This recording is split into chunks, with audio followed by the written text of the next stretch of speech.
Guys আমাদের হাতে চলে এসেছে 20,000 mAh ব্যাটারির একটা পাওয়ার ব্যাংক এবং এই পাওয়ার ব্যাংকটার দাম কিন্তু 400 টাকারও কম। আর এই যে পাওয়ার ব্যাংকটা এটা আমি অর্ডার করেছি মিশো থেকে। তার কারণ হচ্ছে সাধারণ মানুষের কিন্তু প্রচুর কনফিউশন থাকে যে মিশোতে এত যে কম দামি জিনিস পাওয়া যায়, এই জিনিসগুলো কি আদৌ সেফ, অর্থাৎ আদৌ কি এখানে টাকা ইনভেস্ট করা সেফ কিনা।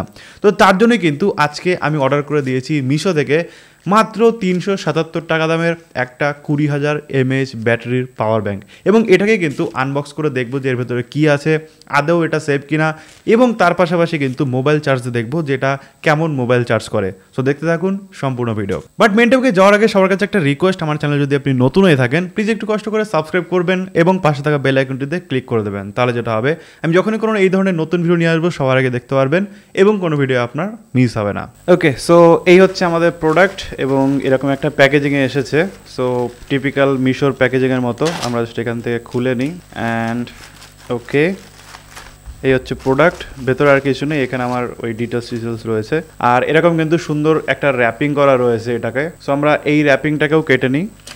ওকে, সো আমাদের কিন্তু মেইন যে প্যাকেজিং সেটা কিন্তু বেরিয়ে গেছে এবং কি উইংফাই বলে একটা কোম্পানি যেখানে power bank smart power management লেখা রয়েছে 2,999 টাকা। ঠিক আছে, 2,999 টাকা কিন্তু লেখা রয়েছে এবং এইখানে কিন্তু আর আমি কিছু দেখতে পাচ্ছি না, 20,000 mAh কিছু দেখতে পাচ্ছি না, কিন্তু অ্যাকচুয়ালি লেখা ছিল 20,000 mAh। ঠিক আছে, মিশোতে কিন্তু লেখা ছিল 20,000 mAh, বাট আমি কিন্তু অন্য কিছু দেখতে পাচ্ছি না। এখানে কিছু আউটপুট ইনপুট লেখা রয়েছে, আউটপুট 5 ভোল্ট 2.4 অ্যাম্পিয়ার লেখা রয়েছে, 9 ভোল্ট 2 অ্যাম্পিয়ার রয়েছে। ঠিক আছে, এবং ট্রিপল পোর্ট যদি আমরা ইউজ করি সেক্ষেত্রে 5 ভোল্ট 3.6 অ্যাম্পিয়ার অবধি কিন্তু টানবে। সো এরকম কিন্তু স্পেসিফিকেশন কিছু লেখা রয়েছে। সো এবার চার্জ হয় কি না হয় সেটা তো আমরা এখন চার্জে দিয়েই বুঝবো। সো আমরা জাস্ট পাওয়ার ব্যাংকটাকে ওপেন করে নিই। স্পেসিফিকেশন অত দেখে আমাদের লাভ নেই, আমার মেন দরকার হচ্ছে কাজ হচ্ছে কিনা। তার কারণ হচ্ছে যে দামে কিনেছি।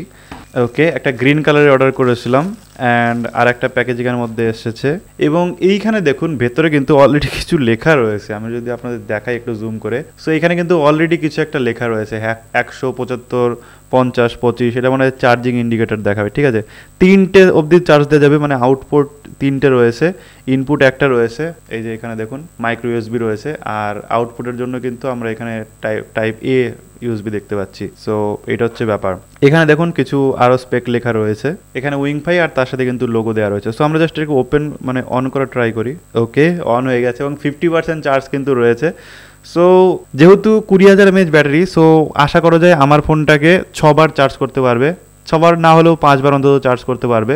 তো আমি জাস্ট এটাকে চার্জ করে একবার ট্রাই করে দেখবো যে যেহেতু 50% রয়েছে, সো আমার ফোনটাকে একবার পুরোপুরি চার্জ করতে পারে কিনা। ঠিক আছে, দেন তারপরে আপনাদের সামনে আসছি। বাট তার আগে চলুন একবার চেক করি যে আদৌ এটা চার্জ মানে আউটপুট দিচ্ছে কিনা। ঠিক আছে, সো এটা হচ্ছে নতুন ফোন, এটা হচ্ছে ইনফিনিক্সের একটা ফোন, এটার রিভিউ কিন্তু খুব তাড়াতাড়ি আসছে। সো ইনফিনিক্স এটা হচ্ছে স্মার্ট 8 HD। সো এটার রিভিউ কিন্তু খুব তাড়াতাড়ি আসছে। সো স্টে টিউন, এটার কি ওয়ার্কিং চলছে। সো এখানে আমরা ঢুকিয়ে দিলাম অ্যান্ড আমরা ফোনটাকে চার্জ দিয়ে দেখি যে নিচ্ছে কিনা। এই ফোনটায় রয়েছে এখন 54% চার্জ। সো আমরা জাস্ট ট্রাই করি। ওকে, চার্জিং শুরু হয়েছে অ্যান্ড এখানে কিন্তু 50% চার্জ রয়েছে। সো এটাকে আমি চার্জ দিয়ে রাখি, দেন মোটামুটি আধ ঘন্টা মতো চার্জ দিই, তারপরে আমি দেখছি যে অ্যাকচুয়ালি এটার আদৌ চার্জ নিতে পারছে কিনা। ঠিক আছে, 54% চার্জ অ্যান্ড আধ ঘন্টা পরে আমি দেখবো যে এটার কত পার্সেন্ট হয়েছে, থাকে এরকম। সো গাইস, যেমনটা ভেবেছিলাম তেমনটাই, এটা একটা অ্যাকচুয়ালি মানে ছাপরি পাওয়ার ব্যাংক। 54 থেকে 63% হয়েছে, মোটামুটি আধ ঘন্টার ওপরে হয়ে গেছে। সে নয় হলো, বুঝতে পারছেন চার্জ হয়েছে, কিন্তু ঘটনা হচ্ছে বারবার করে রিস্টার্ট নিচ্ছে চার্জে। দেখুন বারবার রিস্টার্ট হয়ে যাচ্ছে। ঠিক আছে, চার্জ বসানো রয়েছে, বারবার রিস্টার্ট হয়ে যাচ্ছে। ঠিক আছে, চার্জ হচ্ছে কিন্তু জাস্ট একটু ওয়েট করুন, দেখুন আবার এখনই চার্জ হতে শুরু করবে। হ্যাঁ, আবার চার্জ হচ্ছে। ঠিক আছে, মানে চার্জ হচ্ছে ছেড়ে দিচ্ছে, হচ্ছে ছেড়ে দিচ্ছে। এদিকে 50 থেকে অলরেডি 25%-এ চলে এসছে। ঠিক আছে, 50% ছিল, 25% অলরেডি চলে এসছে। 25%-এ মাত্র 9% চার্জ করেছে, তার উপর আবার এরকম বারবার কিন্তু রিস্টার্ট হচ্ছে। সো এইটা হচ্ছে ব্যাপার এবং এই যে কম দামি পাওয়ার ব্যাংকের অবস্থা। এবার এটাকে আমি ভাঙবো না, এটা আমি ভেঙে দেখাতাম, কিন্তু যেহেতু মানে ফেরত দেওয়ার অপশন আছে যার জন্য এটাকে মানে ফেরতই দিয়ে দেবো, টাকাটা আমার চলে আসবে, ঠিক আছে। সো এইটা হচ্ছে ব্যাপার। সো মনের ভুলেও কিন্তু এই 20,000 mAh পাওয়ার ব্যাঙ্ক কিনতে যাবেন না 400 টাকা দিয়ে।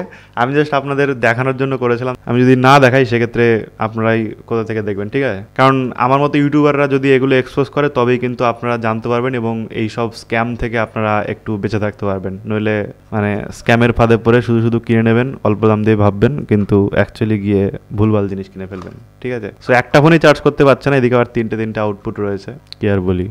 সো এটা হচ্ছে ব্যাপার। না টেনে টুনে খুলবেও না, টেনে টুনে খুললে তাও খোলা যেত, কিন্তু এটা খুললে আর ফেরত নেবে না, খুলছেও না। এই পাওয়ার ব্যাঙ্কগুলো অ্যাকচুয়ালি 120 টাকা করে বিক্রি হয় শিয়ালদাতে। সো কনক্লুশন জেনে গেলেন, মনের ভুলেও পাওয়ার ব্যাঙ্ক কিনবেন না।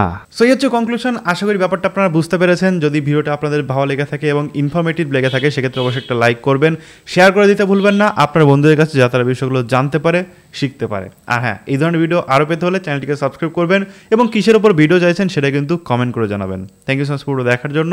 দেখা হবে নেক্সট ভিডিওতে। টাটা।